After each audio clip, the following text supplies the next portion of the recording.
Hi everyone. और आज हम क्वांटम मैकेनिक्स के कुछ इंपॉर्टेंट क्वेश्चन डिस्कस करने वाले हैं। आइए स्टार्ट करते हैं।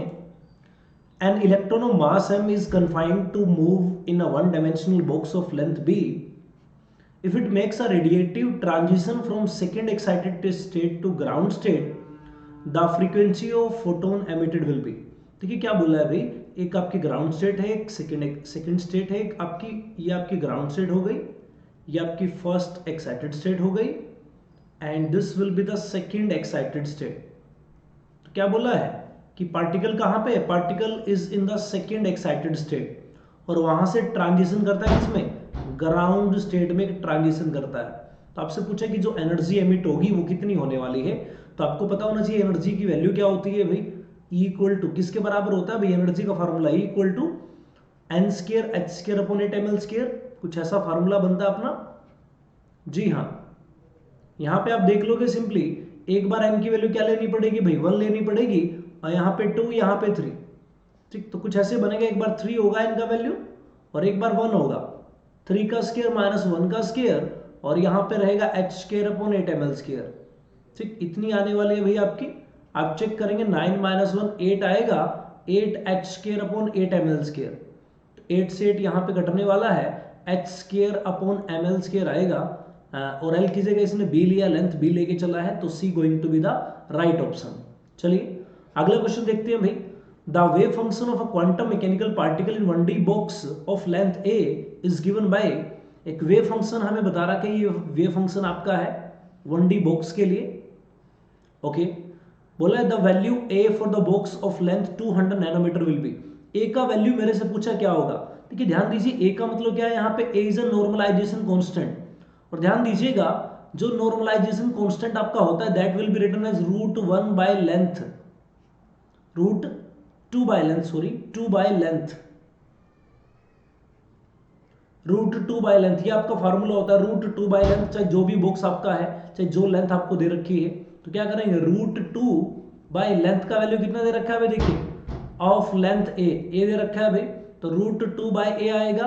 This is a normalization constant. और अब क्या बोला, लेंथ का वैल्यू कुछ हमें दे रखा है that is 200 nanometre.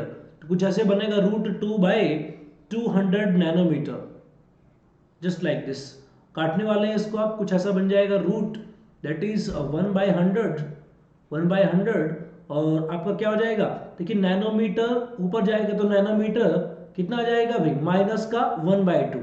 Under root तो था ही पहले ही, तो नैनोमीटर की पावर माइनस का 1/2 आएगा। देखिए स्केयर लिया है, यूनिट से ही गलत हो जाएगा भाई। यहाँ देखिए नैनोमीटर की पावर में प्लस का 1/2, ये भी गलत हो जाएगा। यहाँ माइनस का 1/2 है, यहाँ भी माइनस का 1/2 है। जी हाँ, क्योंकि नीचे नैनोमीटर रूट में है, ऊपर जाएगा तो नैनोमीटर माइनस का आएगा, पावर उसका माइनस का 1/2। ठीक है ना, देख पाओगे भाई। जी हाँ, आप चेक कर लेना यहाँ पे सिंपल वे में, तो एकदम से आपको समझ में आने वाला है। यहाँ से आप सोल्व कर सकते हैं इसको, you can make it very easily. तो आंसर इसका बन जाएगा कौन सा भाई, डी बन जाएगा, D going to be the right option. आगे चलते हैं, देखिएगा the degeneracy of quantum particle in a cubic box having the energy 4 times of that of the lowest energy state is. क्या बोला अभी, कोई लोएस्ट एनर्जी जो आपकी स्टेट है उसके मुकाबले जो एनर्जी है वो 4 टाइम्स है। ठीक, लोएस्ट एनर्जी के मुकाबले, तो डिजेनरेसी क्या होगी, डिजेनरेसी क्या होगी। देखिए लोएस्ट एनर्जी कितनी होती है भाई, बात कर रहा है क्यूबिक बॉक्स की, बात हो रही है क्यूबिक बॉक्स की। तो जब मैं क्यूबिक बॉक्स की बात करता हूँ, जरा ध्यान दीजिएगा, क्यूबिक बॉक्स में जो एनर्जी मेरी रहती है कुछ इस टाइप की होगी, that is nx square plus ny square plus nz square, like this. और यहाँ पे क्या भाई, h square upon 8 ml square. Okay, इस टाइप का। तो जब वो बात करता है किसकी, ग्राउंड स्टेट की, इसका मतलब जब ग्राउंड स्टेट की बात होती है, तीनों वैल्यू 1 1 लेंगे, ग्राउंड स्टेट में 1 1 1 लेके चलेंगे हम यहाँ पे, तो क्या आएगा 1 का स्क्वायर प्लस 1 का स्क्वायर प्लस 1 का square, it will be 3h square upon 8 ml square. क्या बनेगी एनर्जी भाई, 3h square upon 8 ml square, ये मेरी एनर्जी बनेगी ग्राउंड स्टेट की। बोला है जो एनर्जी है वो 4 टाइम्स है इसके, इससे 4 टाइम्स है, तो इसको 4 से मल्टीप्लाई करिए, एनर्जी आने वाली है 12h square upon 8 ml square. ठीक, आपको देखनी है यहाँ पे डिजेनरेसी कितना होगा। अब देखिए n का वैल्यू 12 है, मतलब nx square ny square nz square का जो वैल्यू है वो 12 है। आप देख लीजिए किस किस तरीके से आप लिख सकते हैं। और यहाँ से ये पता लग जाएगा आपको कि जो nx स्क्वायर है, जो ny स्क्वायर है और जो nz स्क्वायर है, उनका जो सम है वो 12 है, 12 है। तो नंबर कैसे ले सकते हैं हम, देखिए 2 का स्क्वायर 2 का स्क्वायर 2 का स्क्वायर 2 का स्क्वायर 4, 2 का स्क्वायर फिर 4, 2 का स्क्वायर फिर 4, 12 बन जाएगा भाई। क्या इससे अलग कोई तरीका यहाँ पे है, चेक करिए भाई। देखिए लिखते हैं 3 का स्क्वायर 9 होगा, 1 1 11 बनेगा, नहीं नहीं, तो एक यही तरीका आपका यहाँ पे बनने वाला है भाई। बाकी देखिए कोई बन सकता है क्या, बाकी कोई तरीका बन सकता है क्या, चेक करिए। आई थिंक नहीं बनने वाला, तो आंसर आपका बन जाएगा यहाँ पे सी, 1 आंसर यहाँ पे आने वाला है। एक ही स्टेट आपकी होने वाली है, 2 2 2 हो जाएगा, ठीक। इससे अलग कुछ यहाँ पे आने वाला नहीं, आप देख सकते हैं, ठीक है ना। इससे अलग यहाँ पे कुछ भी आने वाला नहीं है। आगे चलते हैं, हमें देखिएगा क्या बोला है। A particular mass m in a cubic box of size a, कुछ दे रखा है आपको कि जो आपका x की वैल्यू 0 से a के बीच में है, y का वैल्यू 0 से b के बीच में, 0 से a के बीच में, और z का भी 0 से a के बीच में है। बोला है कि जो पोटेंशियल है बॉक्स के अंदर 0 है और आउटसाइड इन्फिनिटी है, जो अक्सर होता भी है। ये particle is in an eigen state of energy, particular किसी आइगन स्टेट में जिसका energy 14 pi square by 2 ma square है। इस टाइप की एनर्जी आपको दे रखी है। आपसे पूछा द वेव फंक्शन इज, देखिए सिंपल सी बात क्या देखने की है यहाँ पे, एक छोटी सी बात आप ध्यान दीजिए, एक छोटी सी बात पे अगर आप यहाँ पे फोकस करते हैं, देखिए इंपॉर्टेंट बात क्या रहेगी यहाँ पे। क्यूबिक बॉक्स है नो डाउट, ठीक है। यहाँ पे जो एनर्जी दे रखी है ये देखिए 14 है, और किसकी, pi square H cut square की फॉर्म में, एच कट आएगा भाई यहाँ पे, pi square H cut square upon 2 ma square upon 2 ma square. It means यहाँ पे जो n का वैल्यू है वो कितना है भाई आपका, n स्क्वायर का वैल्यू कितना है, 14 है।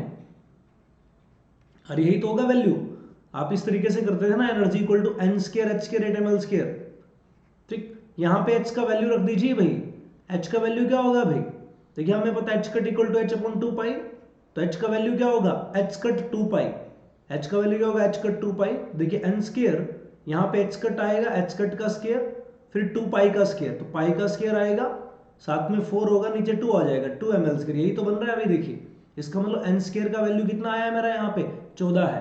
14 n स्क्वायर में क्या आ जाएगा, nx square ny square nz square, तो इस क्वेश्चन के लिए यहाँ पे कितना आएगा, 14 आ जाएगा। तीनों का जो आया आपका nx square ny square nz square बराबर है 14 आने वाला है। अब देखिए कौन से ऐसे 3 नंबर बन सकते हैं, देखिए मैं लेता हूँ 3 का स्क्वायर 9 बनेगा, 2 का स्क्वायर 4 बनेगा, 9 और 4 कितना बन जाएगा आपका 13 और फिर 1, तो 3 2 1 हो सकता है भाई आपका। जी हाँ, इसका मतलब nx इक्वल टू मान लीजिए nx इक्वल टू 3 मान लीजिए, ny इक्वल टू आप 2 मान लीजिए, और nz इक्वल टू आप 1 मान लीजिए। कुछ भी आप ले सकते हैं, मतलब 3 2 1 वैल्यू आ जाएगी आपकी, 3 2 1 आ जाएगी, या फिर nx 1 मानिए, आप कुछ भी ले सकते हैं ना भाई, वहां पे nx भी 1 ले सकते हैं, ny 2 ले सकते हैं, और nz आप 3 ले सकते हैं। मतलब कि ओवरऑल जो सम आएगा इनका 14 आ जाएगा। मींस x y और z रहेगा, nx ny nz वो 1 2 3 रहेंगे, कोई भी 1 हो सकता है, कोई भी 2, कोई भी 3। अब देखोगे यहाँ पे 3 है, यहाँ पे 5 है, यहाँ पे 6 है, गलत हो गया भाई। यहाँ पे देखिए 7 है, 4 है, 3 है, गलत हो गया ये भी। यहाँ पे देखिए 4 है, 8 है, 2 है, ये भी गलत हो गया।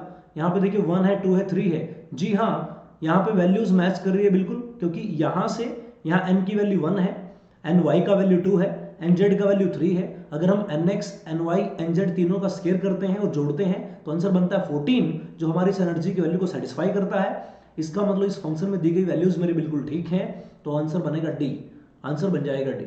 आगे चलते हैं भाई, एक और इंपॉर्टेंट क्वेश्चन देखिए क्या बोला है।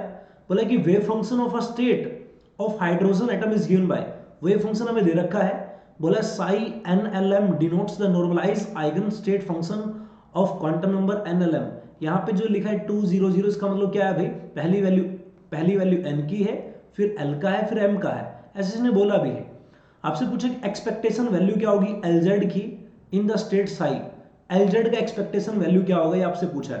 देखिए ध्यान दीजिएगा, जब भी आपसे कोई भी एक्सपेक्टेशन वैल्यू पूछे, या Lz का पूछा, तो आप किसी का भी वो पूछ सकता है, तो आपको प्रोबेबिलिटी की फॉर्म में निकालनी होती है, एवरेज वैल्यू एक्सपेक्टेशन वैल्यू, ठीक है ना। मान लीजिए किसी ऑब्जर्वेबल का वैल्यू आपसे पूछा है, किसी का भी पूछा है, तो सबसे पहले तो आप क्या देखोगे, इस फंक्शन को देखिए, आइदर इट इज नॉर्मलाइज और नॉट। नॉर्मलाइज के लिए क्या करते हैं भाई, इस सारे फंक्शन में देखिए सबसे पहले तो जो आप कोफिशिएंट यहाँ पे उनका स्क्वायर करके देखिए, यहाँ पे कोफिशिएंट 1 है, यहाँ पे 2 है, यहाँ पे 3 है, यहाँ पे √2 है। 1 का स्क्वायर करिए 1, 2 का स्क्वायर करिए 4, 3 का स्क्वायर करिए 9, √2 का स्क्वायर करिए 2, कितना बनेगा देखिए 1 का स्क्वायर प्लस 2 का स्क्वायर प्लस 3 का स्क्वायर प्लस √2 का स्क्वायर।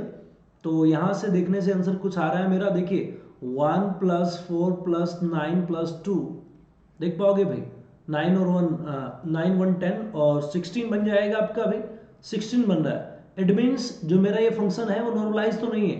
फिर नॉर्मलाइज करने के लिए क्या करते हैं, जो भी वैल्यू बनी है, तो अगर 1 के बराबर बनता तो नॉर्मलाइज था। अब 1 के बराबर नहीं आया है, जो भी वैल्यू इसको उल्टा करिए, रूट लगा दीजिए।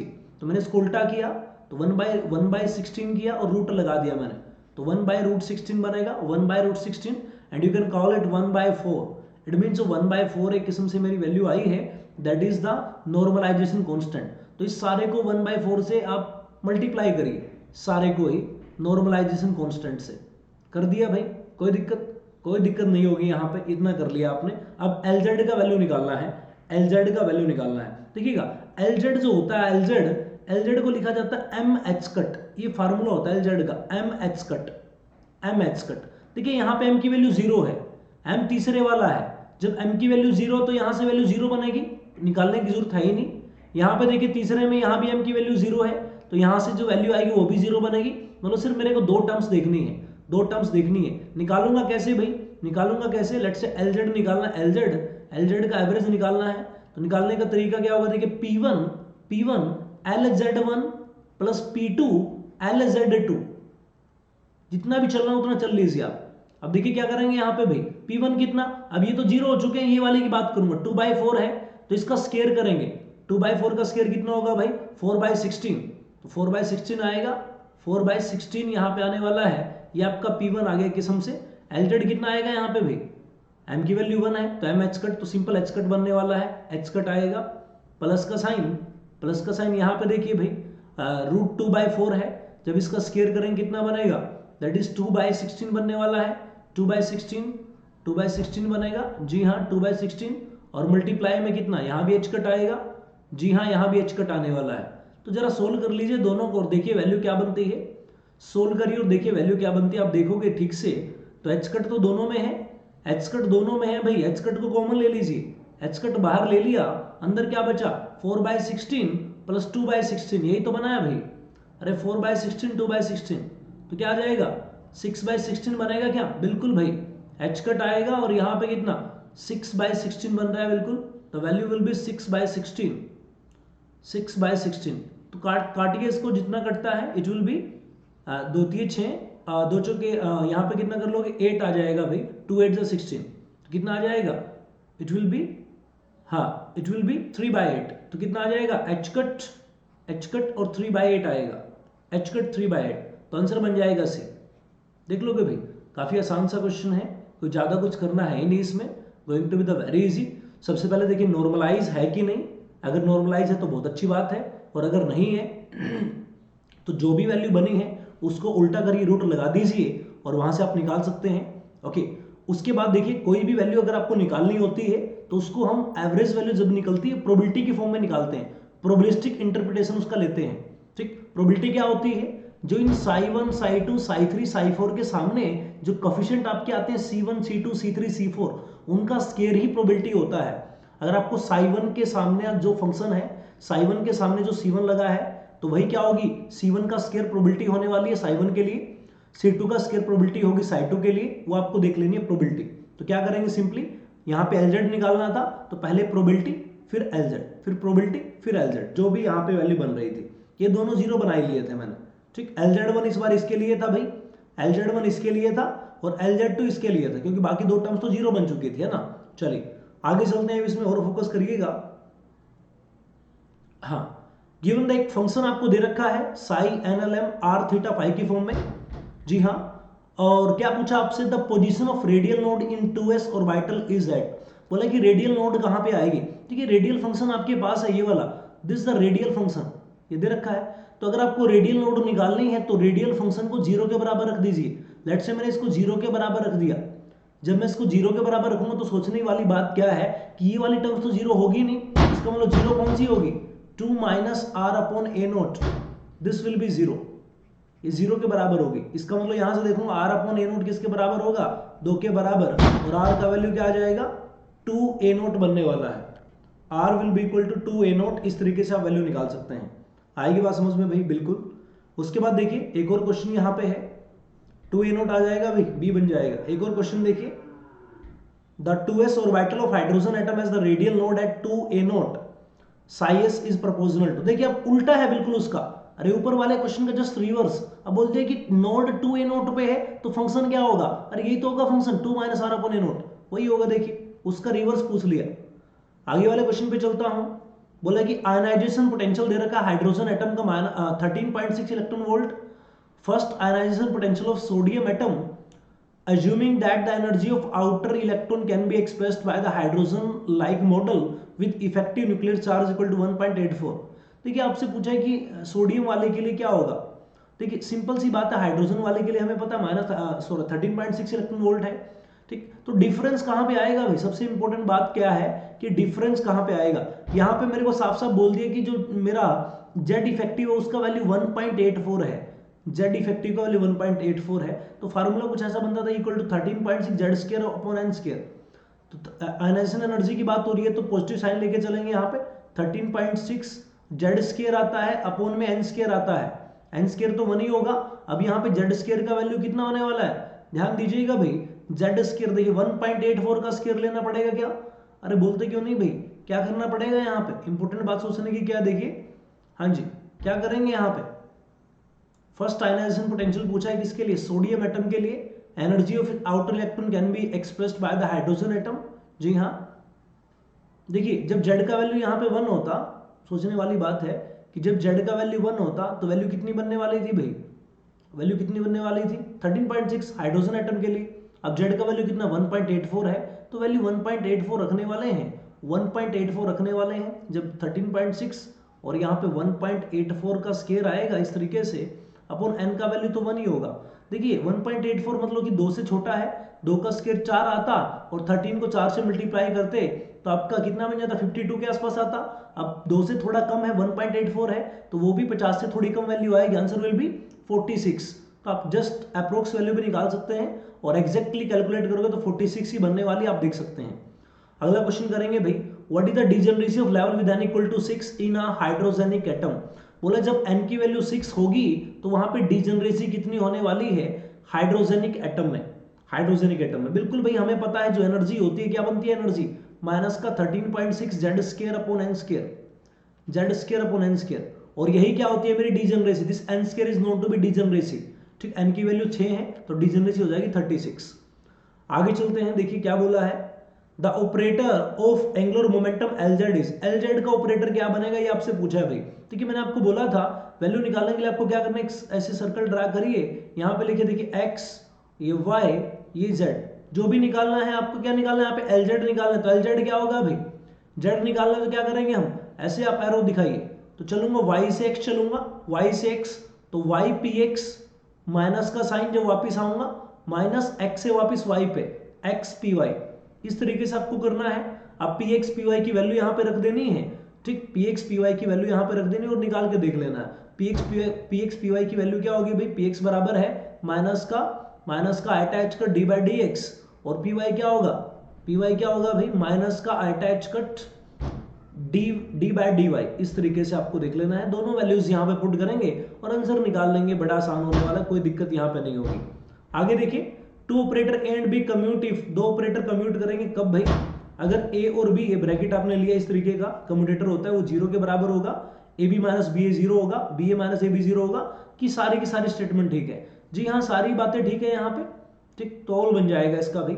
आगे देखिए भाई, आगे देखिए, बोला है if two Hermitian operator the correct relation is, अगर दो हर्मिशन ऑपरेटर हमारे पास है तो करेक्ट रिलेशन क्या होगा उनके बीच में, ये एंटी सिमेट्री दे रखी है भाई, मतलब अगर मैं ए और बी को इंटरचेंज करता हूं तो नेगेटिव साइन सामने आएगा। देखिए इंटरचेंज ही तो किया है, पहले ए पहले था बी बाद में था, अब बी पहले है ए बाद में है, इंटरचेंज करने पे नेगेटिव साइन आएगा, आया है। दूसरी बात कौन सी बोली है, इसको सोल्व करके पूछा आपसे, ए स्क्वायर बी, देखिए सोल्व कैसे करेंगे, आपको क्या करना है भाई, ए का स्क्वायर है, अब इसको लिखिए ए और इस तरीके से a इंटू ए कर लीजिए भाई, और कोमा करके b लिखिए लाइक दिस। तो यहाँ पे क्या करने वाले हैं, दो टर्म्स जहां पे हैं इनमें से एक जो लेफ्ट पे उसको बाहर लेके आइए लाइक दिस, a बाहर आएगी, आपके अंदर क्या बनेगा ए बी, और सेम वे में क्या होगा भाई लाइक दिस आप कर सकते हैं, ये वाला जो है ये वाला बाहर राइट पे आएगा, फिर उसके बाद बीच में प्लस का साइन, a बाहर गया अंदर क्या आएगा ए बी आएगा। तो तो बिल्कुल रूबरू यही तो है। ओके, देख सकते हैं भाई आप लोग। चलिए, हाँ चलिए भाई, ये कुछ क्वेश्चंस थे जो हमने यहाँ पर डिस्कस किए। So thank you very much for watching the session. Like करना है भाई सेशन को। हम जल्दी और भी बहुत सारी वीडियोस आपके लिए लेके आएंगे, तो चैनल को सब्सक्राइब करिए, सेशन को लाइक करिए, दोस्तों के साथ शेयर करिए, थोड़ा साथ दीजिए भाई, नया चैनल है, ग्रो करने में थोड़ा मदद करिए। धन्यवाद भाई, दोबारा से मिलते हैं जल्द ही।